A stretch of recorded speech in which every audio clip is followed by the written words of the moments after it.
myself right now, and then I can post on YouTube and send you the link. Perfect. Okay, so why don't you just go ahead and tell me a little bit about yourself? So I enjoy working. Sorry, I've never had an interview like this, so sorry I'm a little like off. I enjoy working with kids. I'm gonna look away from the camera if that's okay because it's distracting. So That's I okay. enjoy working with kids. It's a huge passion of mine. I know that Mhm. children are the future, and I took sociology of death and dying, and the teacher taught us that those that gave of themselves aren't as afraid to die when they get older as those that were very selfish. And I know that working with kids is a very non selfish thing to do. I have experience doing it, so I know about the discrete trials and all of that Okay. fun stuff. I just really enjoy it. I wanted to be a teacher for a long time, but I enjoyed doing the ABA with the kiddos because it's always like not the same thing every day and you get exposure Right. to different things. My background, bachelor's in sociology, I enjoy working with diverse cultures and it's just a really fun job that I get to help kids and I love doing that. Okay. Um, so I noticed you had about 6 months experience at the last ABA agency that you worked at. I mean, did you feel like that was a sufficient amount of time to kind of really understand about ABA, like as far as your training and everything like that? I think that in this field, people can always grow. Even people with a PhD can always grow and learn. I felt like I Right. really learned a lot. I'm a fast learner, as demonstrated by graduating with honors, so I do learn pretty quickly. And I feel like I learned a lot, but I think there's always more to learn, especially in this field. It's not like math where it's going to stay the same, it's always changing and developing. So I'm always open minded to learning more, even though I think I know a lot. Okay, awesome.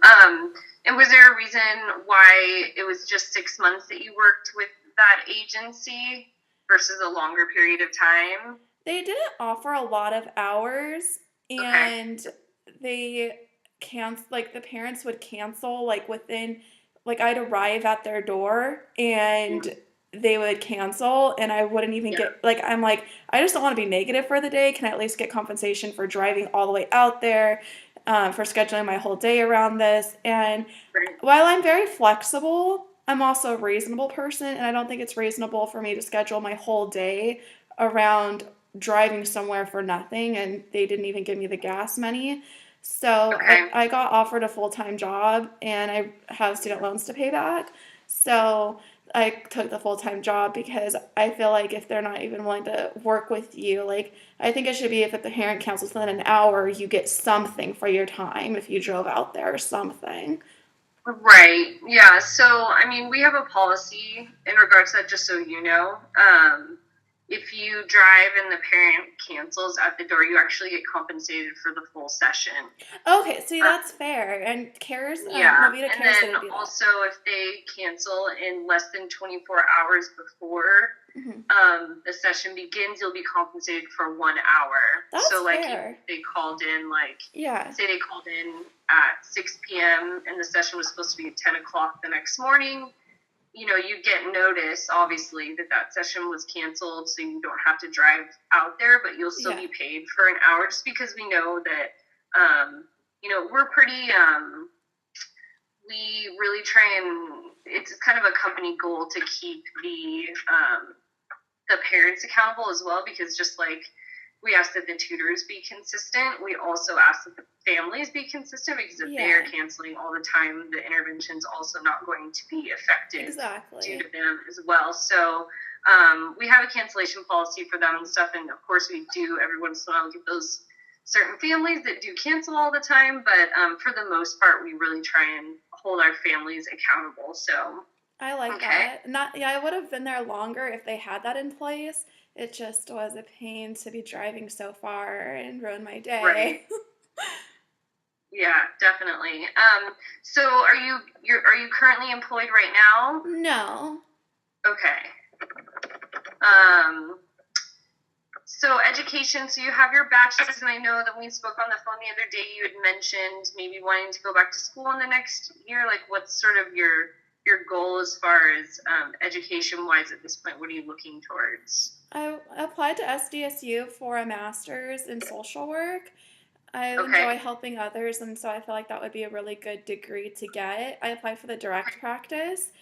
So, and I also looked at like the credentials and stuff if you want to move up in ABA, and a lot of the Mm-hmm. supervisors, while I don't think it's a requirement, a lot of supervisors have their master's degree.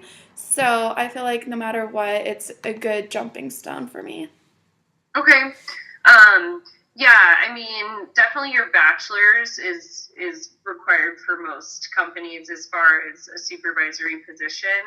Um, if you would be interested in getting your BCBA, then a master's is required for that. But they do also have a BCABA, which is Yeah. sort of, it's basically like an associate certification versus the full certification, which only requires your bachelor's. You just have to take some ABA courses, and you also have to get a certain amount of hours of Yeah. experience in supervision.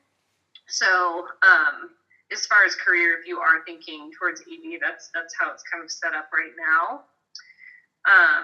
So, I mean, a master's definitely, you know, it would be beneficial, definitely. So, have you ever taken any ABA courses, or you've just done the training with the last company that you Yeah. had? Yeah. So at CARES, they required that you had like lots of training and things like Okay. that. So I learned a lot. They weren't Okay. necessarily college credit, but they were Okay. light classes. Okay.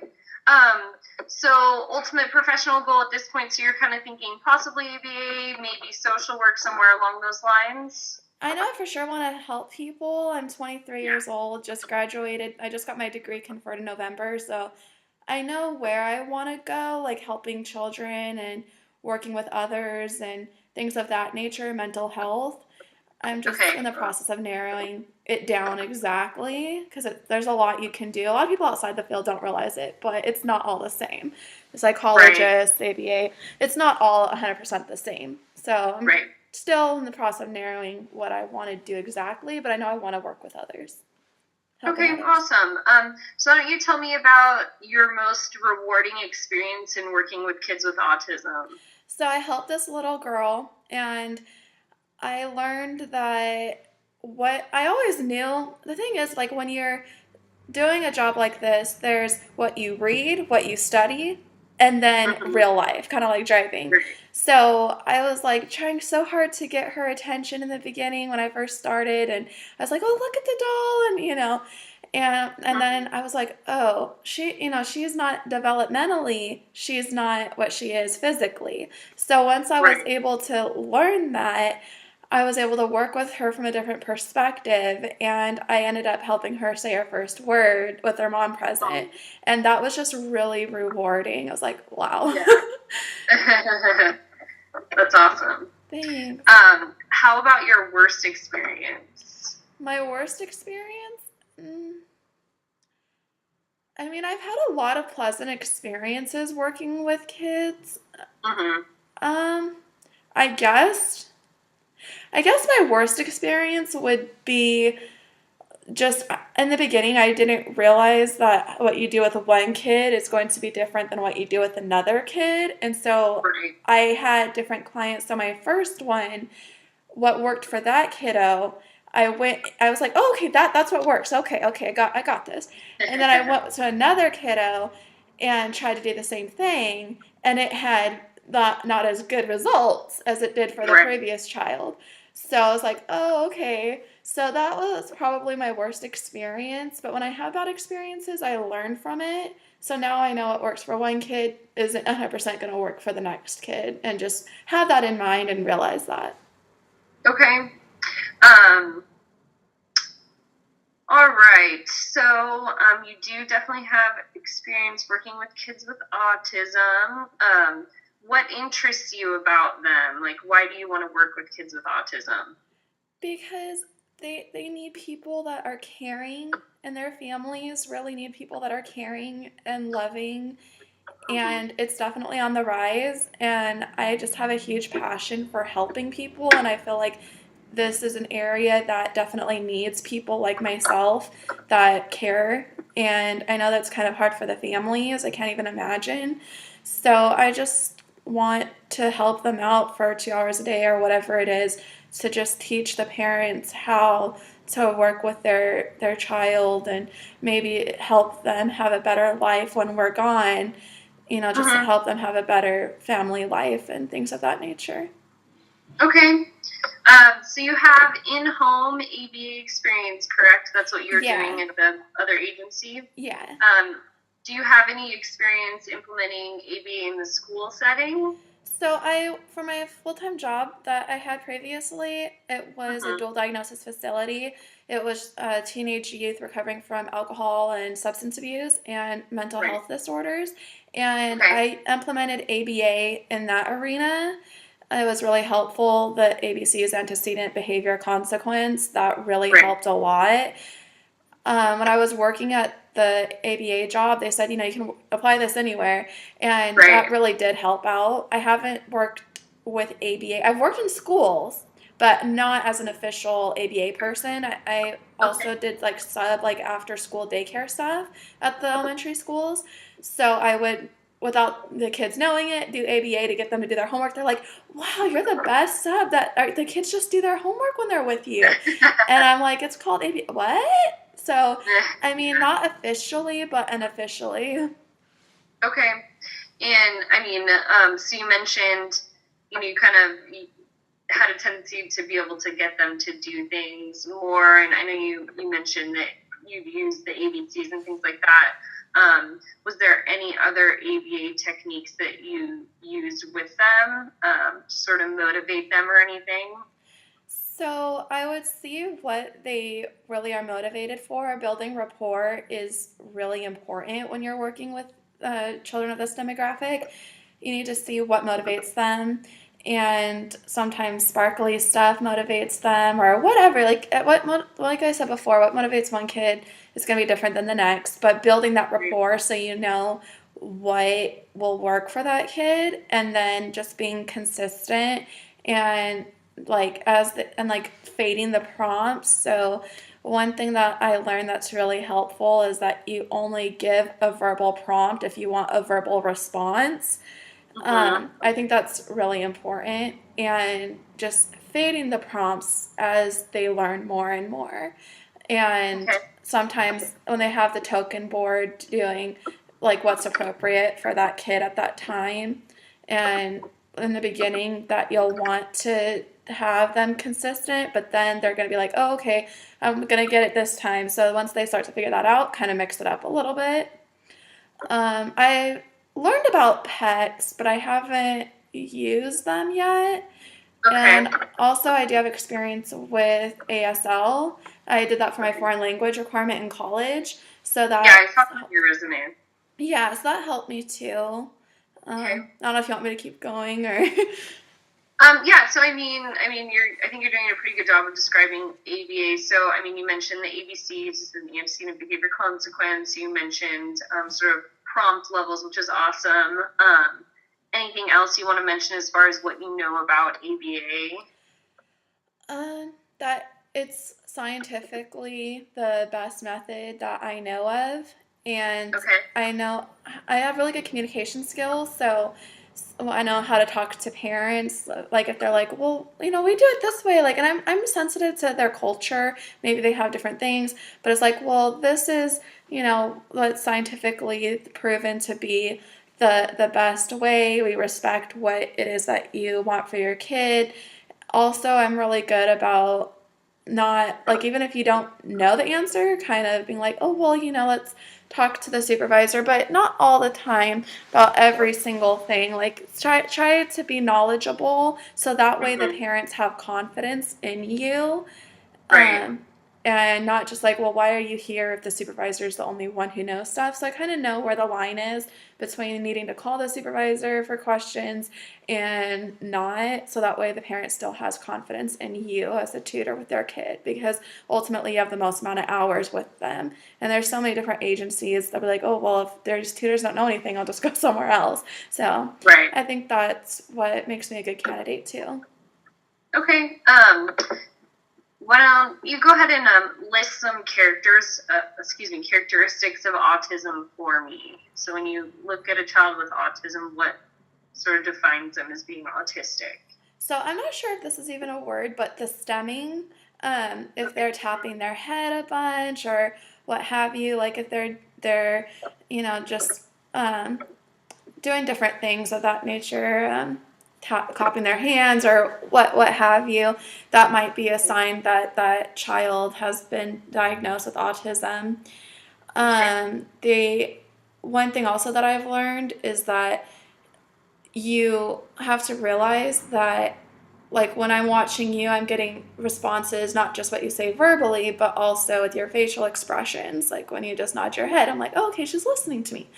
Right. But when you're working with a kiddo like that, they don't pick up on those social cues. So Okay. they might not look at you when you're talking to them. And it's not that they're being disrespectful. Like a typical developing child might be disrespectful if they're not looking at you. But you have to realize that's not the case for these kiddos. They just don't have the social cues that other children might have, Okay. which makes a difference when you're working with them. Okay. Yeah. Do you want me to keep Okay. going or? How about deficits that like the skills that they lack? I mean, I know you mentioned social skills, but any other skills that you could name that they lack when compared to typically developing children their age? So their developmental level might Hmm. be different than what you physically see. And you need to Okay. keep that in mind when you're playing with them. I know Hmm. that there's the different ways that kids on the spectrum that they might act when they're playing. Like there's different levels, and you can't just play with them the way that a typically developing child would. If you Okay. pick up a pen, for example, and say, oh, here's the choo-choo train, they're going to look at you and be like, what? Because they're like, no, it's a pen. So Yeah. that's a good example, and there's the different levels of playing with them.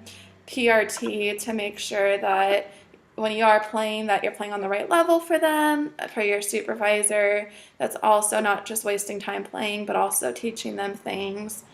That they might try when you're doing cards, that you need to clear everything before you put them back down, because then they'll just memorize, oh, that was the right answer, that was the right answer, kind of mix it up a little bit.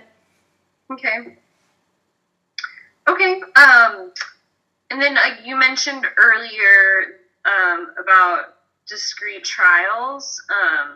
So can you tell me a little bit about what that means? The discrete, I don't know, some people call it discrete trial training, or Yeah. some just call it discrete trials. Can you describe that a little bit for me? So the kids that I worked with, we had charts, and I think even at the same agency, they had different charts. It was just whatever your supervisor wanted, you need to be flexible. But the charts that I worked with, it was 10, and you would do the trial, and Mm-hmm. you'd either put down the prompt that you used to do with that child, so that way the supervisor can see, okay, they get it when they do this prompt, so that way they can gauge the levels of prompts that are necessary for the child to get the right answer, or they just Okay. full on get it on their own, put a plus, put a minus, or whatever prompt you used.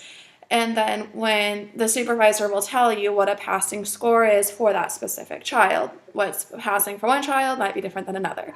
So I Okay. had one kiddo that was really on the higher end of the spectrum. So if we had 4 corrects, he'd get bored and be like, I already answered that question. Whereas another Mm-hmm. one, 10, and they get most of them wrong. So you have to be flexible and listen to what the supervisor says for that specific child, but that's basically it. And then also in the beginning, you'll see that you had more prompts that you really had to help, maybe hand over hand, and then as you get towards the other 10, like the lower side of the 10, it's like, oh, okay, well, I was able to fade the prompt, and then the supervisor can see that.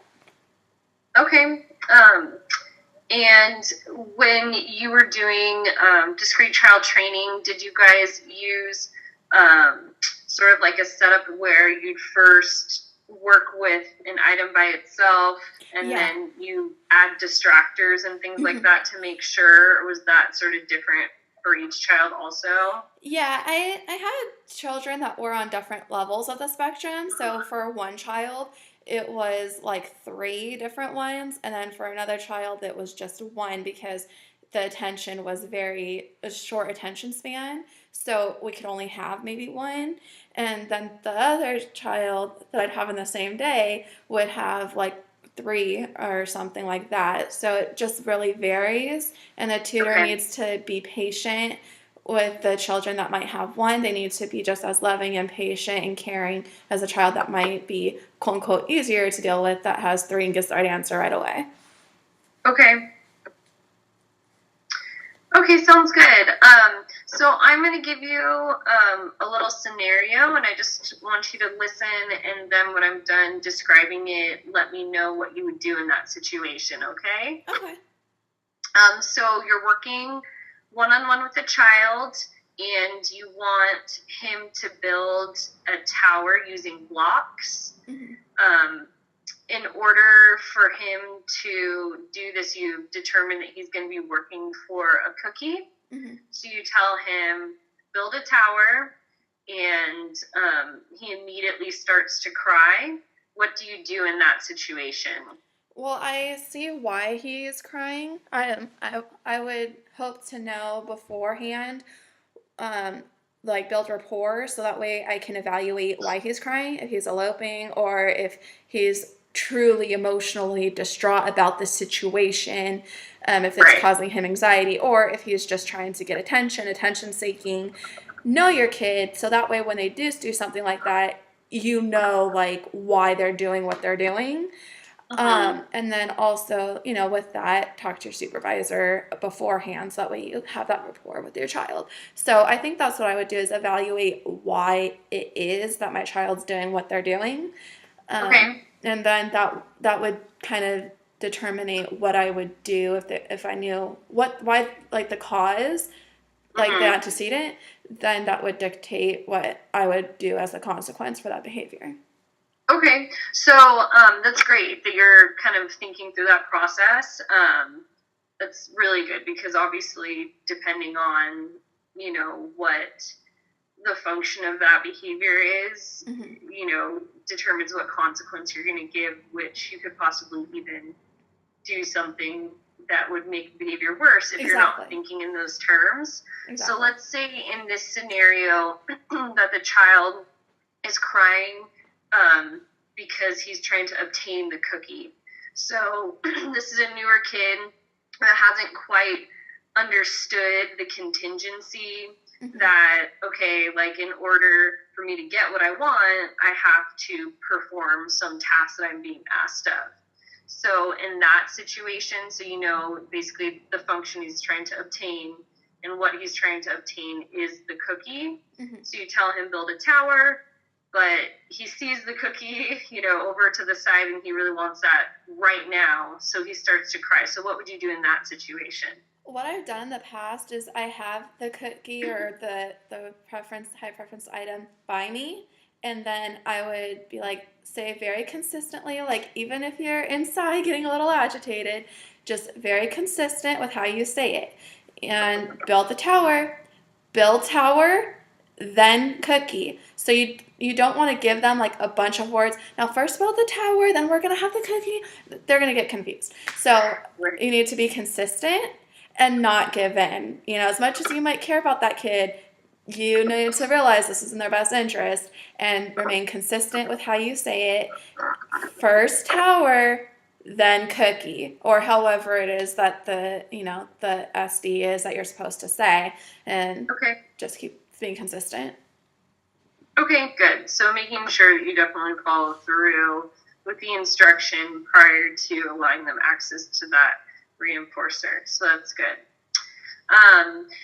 So same scenario, we're just going to build on it a little bit. So let's say that you're in the middle of, repeating, okay, first tower, then cookie. And again, we'll say this is a newer family. They don't know a whole lot about ABA yet. We're really just kind of asking them to observe at this point. But mom comes in and gives him the cookie before he's built the tower. What do you do in that situation? So the cookie has already been given to the kid. Yes, so let's say that mom comes in and she's like, oh, here you go, even though you haven't built had him Yeah. build the tower yet, what would you do in that situation? I've been in similar situations where the mom would be like, "Oh, can't they," or whatever it is, "Oh, can't they have the cookie yet?" right in front of the Mhm. kid. And I'm like, "Oh my goodness." So Yeah. I wouldn't show emotion in front of the child because that's not healthy for them. But maybe like just move on. Don't give it any attention in front of the child because then they'll see, oh, okay, I'm able to, they do, might be able to see like, oh, okay, she's getting upset. Okay, next time all I have to do, they remember, they're smart. All Right. I have to do is do this and this is how I get it. And that's how they learn Right. in the grocery store. All I have to do is scream and get it. So I wouldn't really give it too much attention, hoping that they forget because I didn't give it much attention, and then move Okay. on to the next trial or whatever it is that we're doing for that day. And then before I left, if it was appropriate, I would gauge the social cues with the mom, see if it was Hmm. appropriate. If I felt like had the ability to, I would calmly explain to her, "Ma'am, I respect that you're the mom and we respect what your desires are, but explain to her why it is that I'm doing what I'm doing and just kind of explain it to her. And if it seems that she's not getting it or she's not agreeing or what have you, so I've done my due diligence and trying to explain to mom why I did what I did. That Okay. way I sound knowledgeable. Right. At that point, I would just be like, oh, okay, well, have a nice day. And then at that point, since I wasn't able to, convince mom to it, I would let the supervisor just know what happened and then follow what my supervisor says. Okay. Awesome. All right. So a different scenario now. You're working with the child every day. You hear the parents say phrases to them like, "Shut up, you're stupid, you need to wait." You've even seen the dad spank the child before. One day you walk into the house and the child has a really big cut from his eyebrow to his chin. What do you do in that situation and why? That is what I would define as a bad situation. I would Yes. I would call the supervisor right away. I'd be like, "Oh, I forgot something in my car." And as long as I thought, like, if I thought that me being there would prevent further child abuse, then I would stay and maybe text my supervisor. Not that you should be on your phone, but in that situation, it's kind of different. Maybe text the Right. supervisor, text a higher up, however I could. If I felt like it was okay for me to do so, I would go out to my car and then call.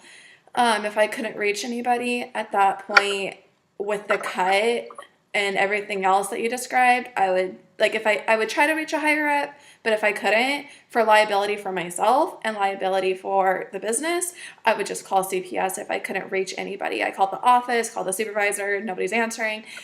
It's Right. better to just call CPS, or I think it's Child Welfare Services now. I'm not sure. But call them and just report what it is that you saw.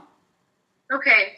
Yeah. So, I mean, I'm sure, I mean, you've worked, it sounds like, in several settings that have to do with children. So, we are mandatory reporters, Yeah. just like in the school setting and, the group home setting, all that. So, yeah, you definitely would want to call your supervisor, let them know exactly what's going on, what occurred. And at that point, there would be a determination made based on the circumstances if Yeah. CPS should be called. So that's good. Okay, so why should I hire you versus other candidates? I have experience, as I think I've demonstrated during our interview, and I have passion to help these kiddos. And anyone can study the material that I have and know the answers I have, but what you can't teach is passion for helping these kids. And that's what I have. And I think that's what separates me from other candidates is just my willingness to learn, my positive attitude when receiving constructive criticism, and just overall my passion to help these kids. Okay, awesome. Do you speak Spanish by chance? No, American Sign Language. I don't well, I know a Okay, little bit, but not enough to say that I speak it. okay, sounds good. And then I'm sure that I think you spoke with Alina in the HR department. She asked you about working weekends. So basically, the reason why we ask that is we have a makeup policy if you call in sick, that you make up the hours that you've missed within the calendar month that you call in sick. Mm-hmm. So we have several different ways that you can make it up, but it really depends on your availability and also the family's availability. Mm-hmm. There's a possibility that time maybe needs to be made up on a Saturday. So is that okay with you? Yeah, that's totally fine. That's fine. Okay. Occasionally we will have sessions on Saturday, but you're not required to work Saturdays. So if a family requested Saturday sessions, we would check with you first before just scheduling Yeah, you, that's fine. okay? That's fine. I don't mind working Saturdays. As long as I have Sundays off, I don't mind working Saturdays. Yeah, so we don't work Sundays, so that wouldn't be a problem.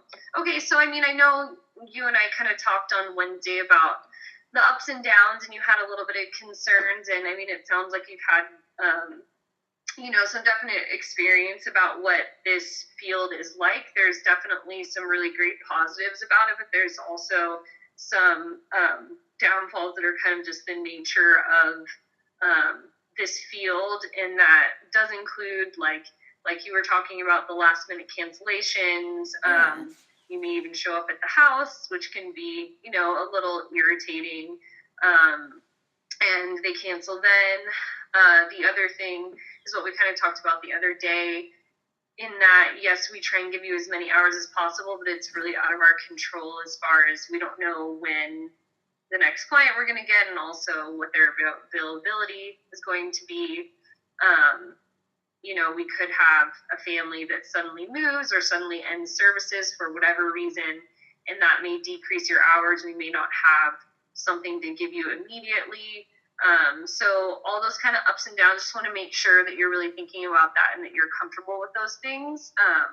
Like I said, when we spoke earlier this week, we really try and do our best to avoid those situations, but there are occasional times that things like that happen. So it's important that you are aware and considering that. So, I mean, how are you feeling at this point with those types of things? I think that what you described is very fair in terms of if they cancel on you with like like if you drive there, that you at least get paid for your gas going there. Right. I think that's very fair. I think that it's fair you get paid the whole amount. That's all I could really ask for.